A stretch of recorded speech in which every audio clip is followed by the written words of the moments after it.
함께 은혜 나눌 하나님의 말씀은 이사야 40장 27절부터 31절까지입니다. 구약성경 천공 15쪽 또는 천공 16쪽에 있는 말씀입니다.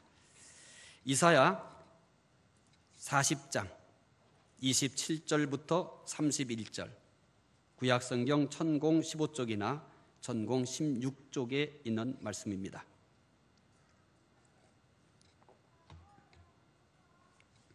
이사야 40장 27절부터 31절까지 말씀 함께 읽겠습니다. 야곱아, 어찌하여 내가 말하며 이스라엘아, 내가 이르기를 내 길은 여호와께 숨겨졌으며 내 송사는 내 하나님에게서 벗어났다 하느냐? 너는 알지 못하느냐? 듣지 못하였느냐?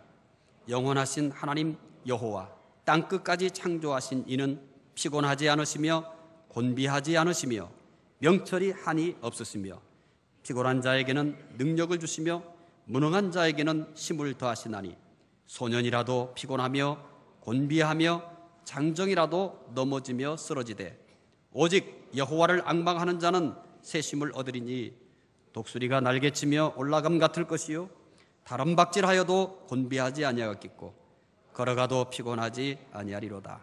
아멘. 오늘 주일 예배에 참석하신 여러분들에게 하나님의 은혜와 평강이 함께 하시기를 바랍니다. 일주일 동안 어떻게 사셨나요?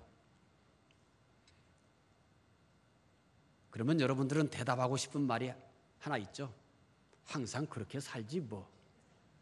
그걸 꼭 물어봐야 알겠어? 사는 게 다 그렇지. 이러고 싶었죠. 혹시 아니면 끝난 다음에 저에게 쫓아오셔서 나는 한 주간 동안 멋진 삶이 있었다고 그렇게 얘기해 주시면 고맙겠습니다. 힘드시죠? 산은 정상에 가까울수록 쉽습니까? 더 힘듭니까?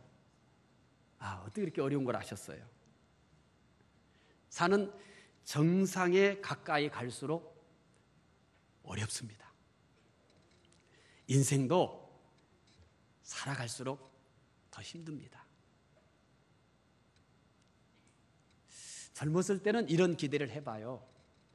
그래, 조금 몇 년만 더 살면, 또 몇 년만 더 살면, 그래, 이번만 잘 견디면 될 거야.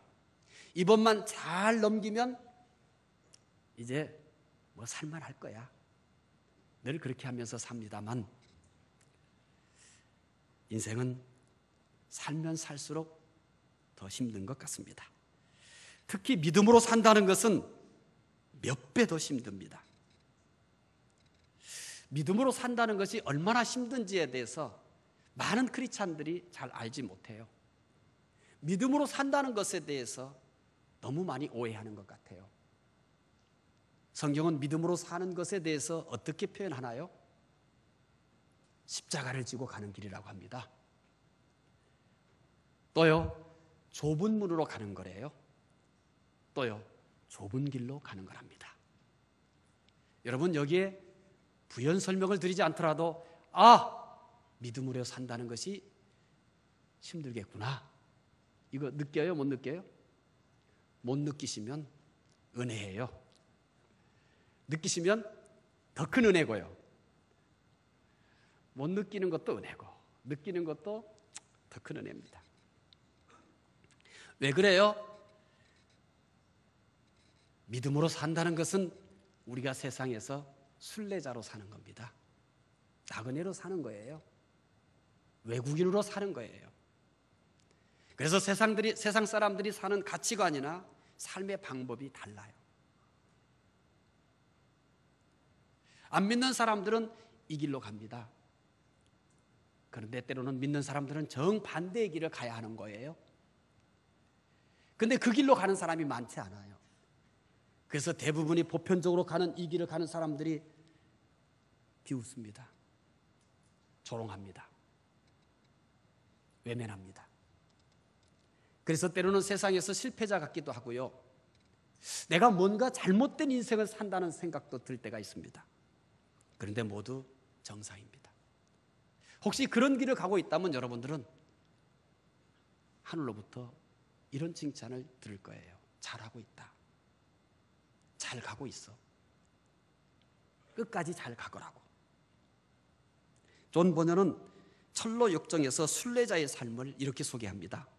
순례자는 낙담의 시간을 거치며 곤고의 산을 오르며 의심과 실망의 거인을 만난다. 이게 순례자가 사는 길이에요. 뭐 순례자라고 하니까 좀 나와 상관이 없는 어떤 특별한 사람들 같이 들려요? 그러면 내가 사는 길이에요. 우리가 살아가야 할 길이에요. 순례자는 낙담의 시간을 거치며 피땀을 흘리며 이 길을 가야 하는 것입니다. 순례자는 눈물의 골짜기를 지나야 합니다. 또 피땀 흘리며 골고다의 언덕을 올라야 합니다.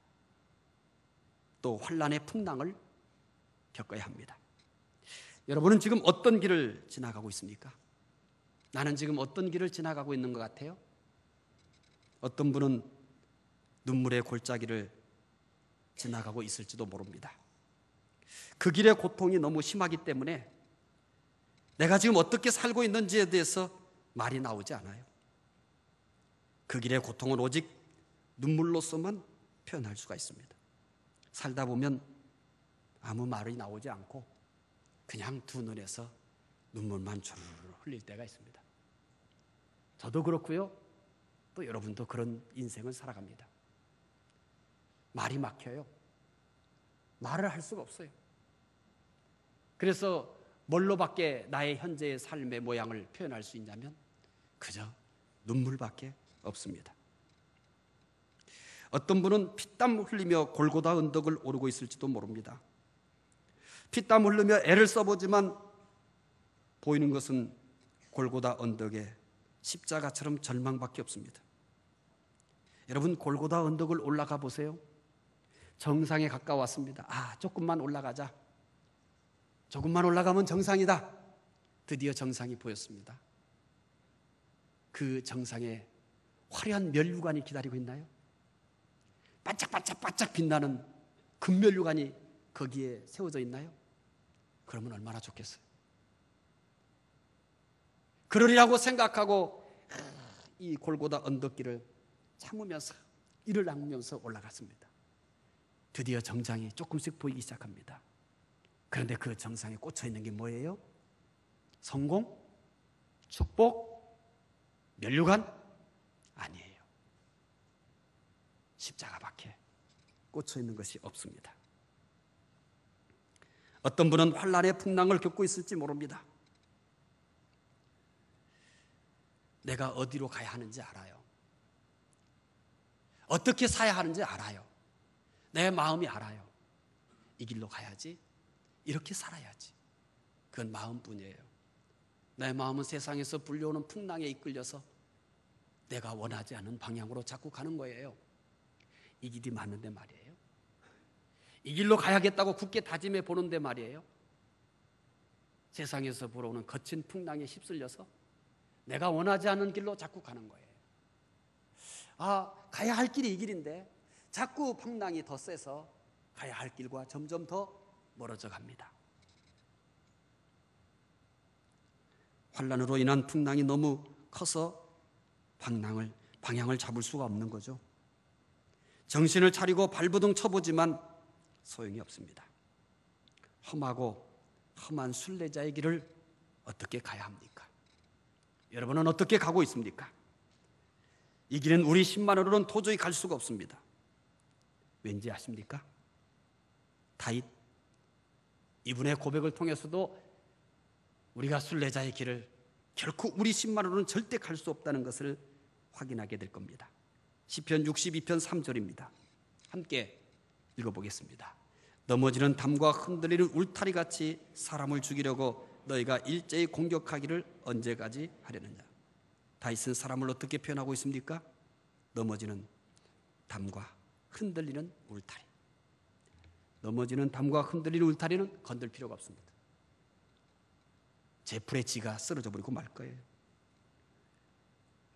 우리라 하는 것이 말이에요. 사람이라는 것이 말이에요. 대단히 힘 있는 것 같고요. 대단히 능력 있는 것 같지만 사실은 넘어지는 담과 흔들리는 울타리 같은 존재예요. 누가 이런 고백을 했어요? 장수제 장수 다윗입니다. 골리앗을 쓰러뜨린 다윗이 그렇게 고백한 겁니다. 결국 순례자의 길은 우리의 신마로는 갈 수 없다는 것입니다. 설령 간다고 해도 얼마 가지 못해서 결국 쓰러지고 말 겁니다. 다윗은 사람에 대해서 또 다른 고백을 합니다. 시편 62편 9절을 보시면 다윗의 또 다른 고백을 만날 수 있습니다.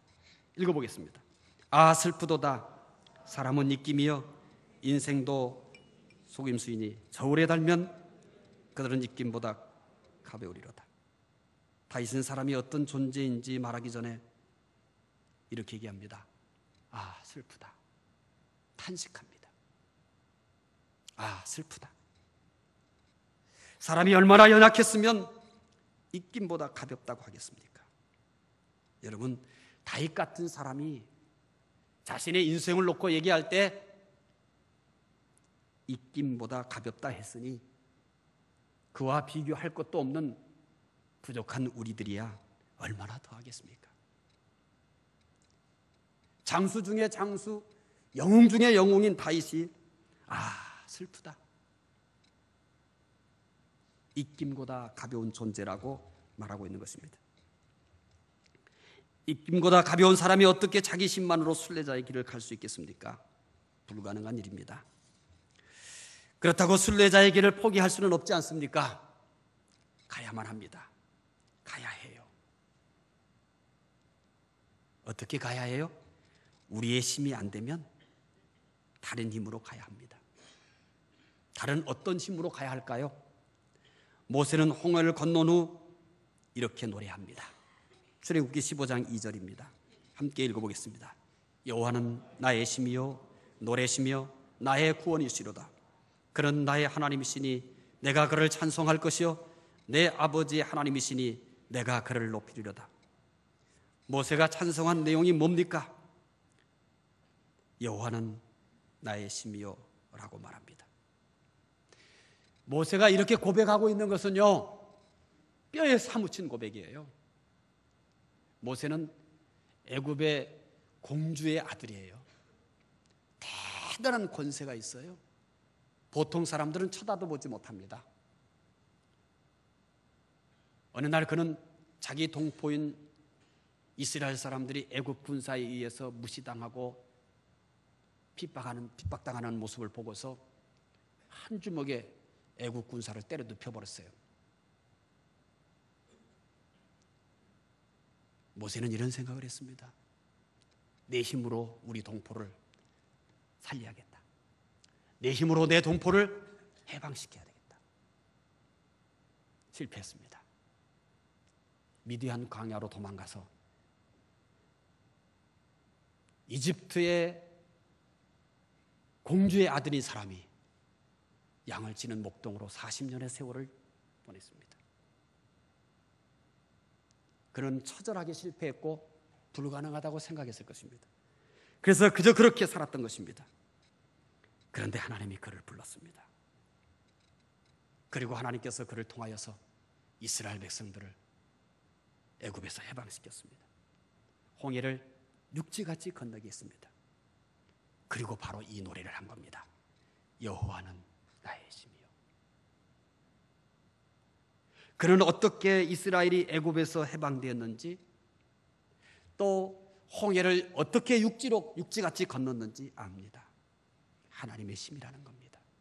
그래서 그는 고백합니다. 여호와는 나의 힘이요.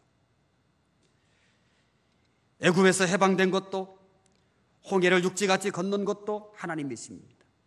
더불어 광야를 갈 때도 하나님의 힘이 인도할 것이라는 것을 믿었습니다. 모세가 순례자의 길을 끝까지 갈 수 있었던 유일한 방법은 하나님의 힘입니다. 다윗 역시 험한 세상을 살았습니다. 다윗도 우리와 똑같이 순례자의 길을 갔습니다. 사실 우리보다 더 험한 순례자의 길을 갔습니다. 그런데 다윗은 이 순례자의 길을 어떻게 갔을까요? 시편 18편 1절에 이렇게 고백합니다. 함께 읽겠습니다. 나의 힘이신 여호와여, 내가 주를 사랑합나이다. 다윗이 험한 순례자의 길을 끝까지 갈 수 있었던 비결은 다윗에게 이유가 있었던 게 아닙니다. 그는 전쟁 영웅입니다. 전쟁 영웅인 자신도 그 힘으로는 순례자의 길을 갈 수가 없었던 것입니다. 다윗은 위대한 왕입니다. 그런데 왕의 권력으로도 순례자의 길을 갈 수가 없었던 것입니다. 그는 고백합니다. 나의 힘이신 여호와여. 다윗은 하나님의 힘으로 순례자의 길을 갔습니다. 이사야는 선지자입니다. 그냥 믿음으로 산다는 것도 힘들지 않습니까? 그런데 평생 선지자로 산다는 것은 더욱 힘든 길일 수밖에 없습니다. 이사야 선지자는 어떻게 힘든 순례자의 길을 갔을까요? 이사야 12장 2절에 그는 이렇게 고백합니다. 함께 읽어보겠습니다. 보라, 하나님은 나의 구원이시라. 내가 신뢰하고 두려움이 없으리니 주 여호와는 나의 힘이시며 나의 노래시며 나의 구원이시니라. 이사야는 두려움이 없다고 합니다. 이사야를 위협하는 것은 참 많았습니다. 생명을 위협하는 것도 참 많았습니다. 그런데 그는 두렵지 않다고 합니다. 뭐 때문입니까? 하나님이 힘이시기 때문입니다. 이사야는 하나님의 힘으로 선지자의 사명을 끝까지 감당할 수 있었습니다. 에레미야를 이렇게 부르기도 합니다. 눈물의 선지자라고요. 얼마나 많은 눈물을 흘렸으면 여러분 그의 이름을 가리켜 눈물의 선지자 에레미야라고 하겠습니까? 눈물밖에는 달리 현실의 문제들을, 현실에 겪는 고통들을 달리 표현할 길이 없었기 때문이겠죠. 에레미야 선지자가 왜 이렇게 눈물을 많이 흘렸을까요? 눈물 외에는 달리 현재의 어려움을 표현할 길이 없었기 때문입니다. 에레미야는 이 눈물의 길을 어떻게 갔을까요? 에레미야 16장 19절에 이런 고백을 합니다. 함께 읽어보겠습니다. 여호와 나의 힘, 나의 요새, 환난 날에 피난처시며 민족들이 땅 끝에서 죽게 이르러 말하기를 우리 조상들의 계승한 바는 허망하고 거짓되고 무익한 것뿐이라. 눈물의 선지자 에레미야가 순례자의 길을 간 방법을 발견하셨습니까? 에레미야 역시 하나님의 힘으로 이 길을 갔습니다. 하박국 선지자만큼 현실을 보고 갈등한 사람도 없습니다. 선지자임에도 불구하고 보통 우리들이 고민하는 것과 같은 그런 고민을 합니다. 그런 갈등을 합니다. 그리고 그 가감 없이 자신의 그 갈등과 고민들을 그대로 털어놓습니다. 그런 이렇게 쉼없이 하나님 앞에 외칩니다. 어찌하여 이해할 수 없는 현실을 놓고서 어찌하여 하나님 어찌하여 도대체 납득이 안 되는 현실, 도대체 이해할 수 없는 현실의 복잡한 문제들을 놓고 선지자임에도 불구하고 하나님 어찌하여 하나님 어찌하여 이렇게 토해냅니다. 하박국은 이렇게 가기 힘든 순례자의 길을 어떻게 갔을까요? 선지자임에도 불구하고 이해할 수 없는 현실이 너무 많고 받아들일 수 없는 현실이 너무 많고 가슴이 터질 듯이 고통스러워서 하나님 어찌하여 하나님 어찌하여 이렇게 울부짖었던 하박국. 그는 어떻게 이 험한 순례자의 길을 갈 수 있었을까요? 하박국 3장 19절에 이렇게 고백합니다. 함께 읽어보겠습니다. 주 여호와는 나의 힘이시라. 나의 발을 사슴과 같게 하사 나를 나의 높은 곳으로 다니게 하시리로다. 이 노래는 지휘하는 사람을 위하여 내 수금에 맞춘 것이니라. 하박국 선지자는 이해할 수 없는 현실 가운데서도 끝까지 순례자의 길을 갈 수 있었던 것은 하나입니다. 하나님의 힘 때문이었습니다. 하늘나라를 향해 갔던 순례자들의 공통점을 발견하셨나요? 모세, 다윗, 이사야, 에레미야, 하박국. 오늘 몇 사람들만 예를 든 거예요. 이들은 모두 하나님의 힘으로 순례자를 갔습니다. 그들이 당면한 어려움은 다르지만 그들이 살았던 시대는 다르지만 그런데 어려움을 이겨낸 방법은 모두 똑같았습니다. 하나님의 힘으로 이겼습니다. 순례자의 길이 너무 힘듭니까? 한 걸음도 더 나갈 수 없습니까? 그대로 주저앉고 싶습니까? 하나님의 힘으로 이 길을 가시기 바랍니다. 어떤 길이든 하나님의 힘이면 충분히 갈 수 있음을 믿으시기 바랍니다. 내 힘으로만 가려고 하니까 갈 수가 없는 거예요. 세상의 힘으로만 가려고 하니까 자꾸 막히는 거예요. 하나님의 힘으로 순례자의 길을 가시기 바랍니다. 오늘 본문은 왜 하나님의 힘으로 순례자의 길을 가야 하는지를 말씀해 주고 있습니다. 왜 우리 순례자들은 하나님의 힘으로 가야 하는가? 오늘 본문은 그것을 얘기해 줍니다. 이사야 40장 31절 말씀, 오늘 본문 말씀을 읽어보겠습니다. 오직 여호와를 낭망하는 자는 새 힘을 얻으리니 독수리가 날개치며 올라감 같을 것이요 다른 박질하여도 곤비하지 아니하겠고 걸어가도 피곤하지 아니하리로다. 아멘. 왜 순례자들은 하나님의 힘으로 그 순례자의 길을 갈 수 있다고 말씀을 하고 있습니까? 그 답은 이 물음에 대한 답입니다. 하나님께서 주시는 힘은 어떤 힘이라고 말합니까? 하나님이 그의 백성들에게 주는 힘이 어떤 힘이라고 말합니까? 일찍이 순례자의 길을 갔던 사람들, 그들에게 주셨던 하나님의 힘은 어떤 힘이라고 말합니까? 하나님은 새 힘을 주신다고 합니다. 하나님께서 주시는 힘은 왜 새 힘입니까? 항상 처음 제공받는 것과 같은 힘이기 때문입니다. 지금 막 운동장에 뛰어든 선수 같기 때문입니다. 지금 막 외양간에서 뛰어나온 송아지 같기 때문입니다. 이런 힘은 영원합니다. 따라서 순례자들은 모두 하나님께서 주시는 힘으로 지치지 않고 끝까지 순례자의 길을 갔던 것입니다. 여러분은 지금 어떤 힘으로 순례자의 길을 갈 것입니까? 여러분 자신의 힘입니까? 물질의 힘입니까? 아니면 세상의 다른 어떤 힘입니까? 눈으로 보기에는 이것들이 힘이 되는 듯합니다. 그러나 그 힘은 이슬 같습니다. 안개 같습니다. 꽃 같습니다. 입김보다 가볍습니다. 이 힘으로 성공한 순례자는 세상에 하나도 없습니다. 순례자의 길을 끝까지 가고 싶습니까? 하나님의 힘으로 가시기 바랍니다. 하나님의 힘은 지치지 않습니다. 하나님의 힘은 영원합니다. 하나님의 힘은 항상 새 힘이기 때문입니다. 이 시간 모두 새 힘을 얻으시기 바랍니다. 그리고 항상 지금 막 운동장에 뛰어든 선수처럼 힘있게 사시기 바랍니다. 지금 막 외양간에서 뛰어난 송아지처럼 힘있게 사시기를 바랍니다. 그러면 어떻게 해야 하나님으로부터 새 힘을 얻을 수 있습니까? 다시 이사야 40장 31절 말씀을 읽으시면서 어떻게 해야 하나님으로부터 이 새 힘을 받을 수 있는지 말씀을 통해서 확인해 보겠습니다. 함께 읽겠습니다. 오직 여호와를 앙망하는 자는 새 힘을 얻으리니 독수리가 날개치며 올라감 같을 것이요 다른 박질하여도 곤비하지 아니하겠고 걸어가도 피곤하지 아니하며. 하나님으로부터 새 힘을 얻는 방법을 발견하셨습니까? 하나님께서는 여호와를 앙망하는 자에게 새 힘을 주신다고 합니다. 그렇다면 앙망하다는 무슨 뜻일까요? 하나님을 앙망한다는 것은 하나님을 기다린다는 것입니다. 하나님을 믿고 기다리는 겁니다. 하나님께 소망을 두고 기다리는 겁니다. 끝까지 기다리는 것입니다.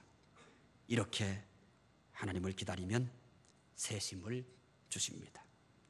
예수님께서 승천하신 후 제자들은 무엇을 하였습니까? 당시 제자들의 상황은 가장 어려웠습니다.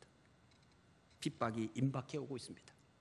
바로 그들 문 밖에까지 핍박이 닥쳐왔습니다. 그리고 사람들은 자꾸 흩어집니다.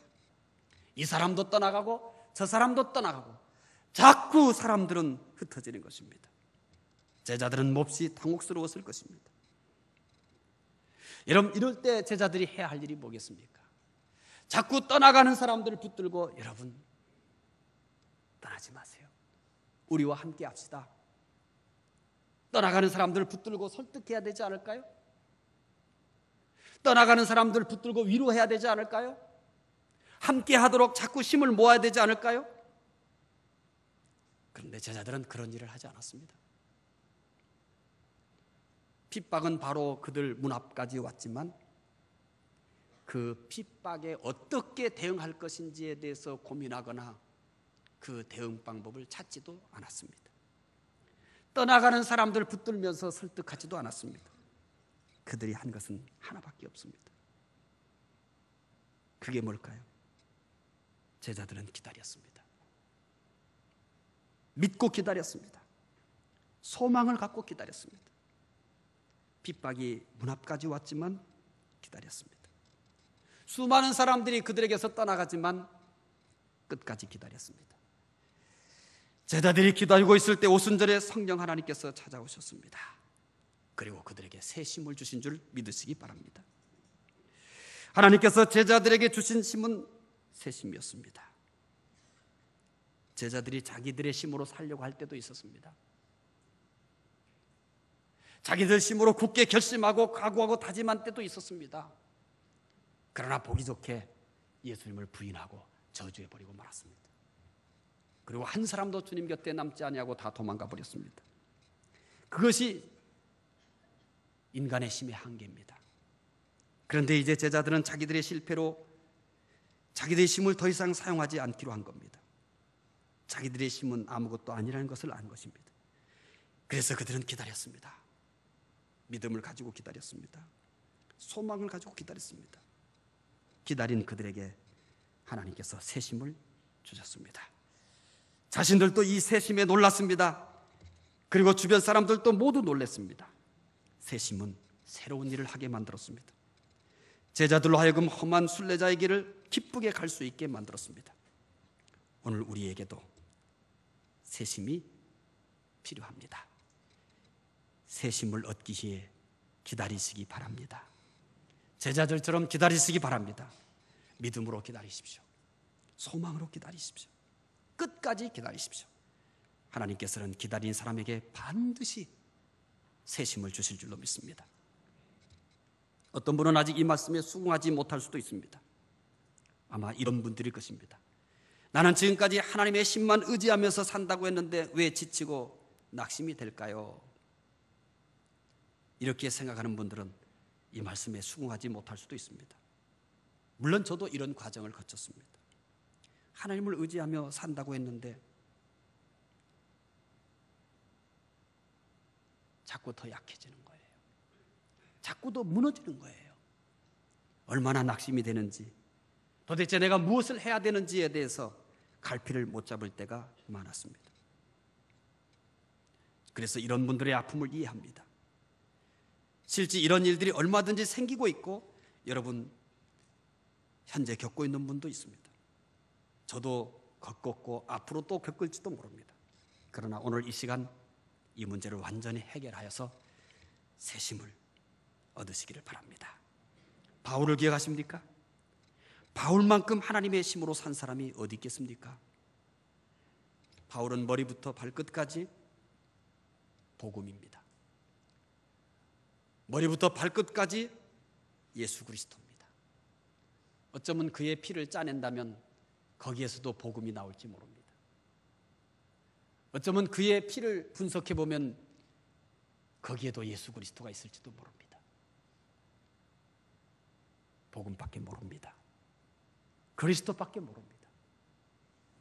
그런데 그에게는 정말 힘든 가시가 있었습니다.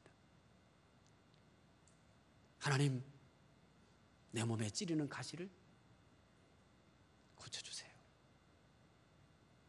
하나님, 내 몸에 찌르는 가시를 제거해 주세요. 하나님은 응답해 주지 않았습니다. 다시 기도합니다. 하나님, 내 몸에 가시를 좀 빼주세요. 그래도 하나님은 응답해 주지 않습니다.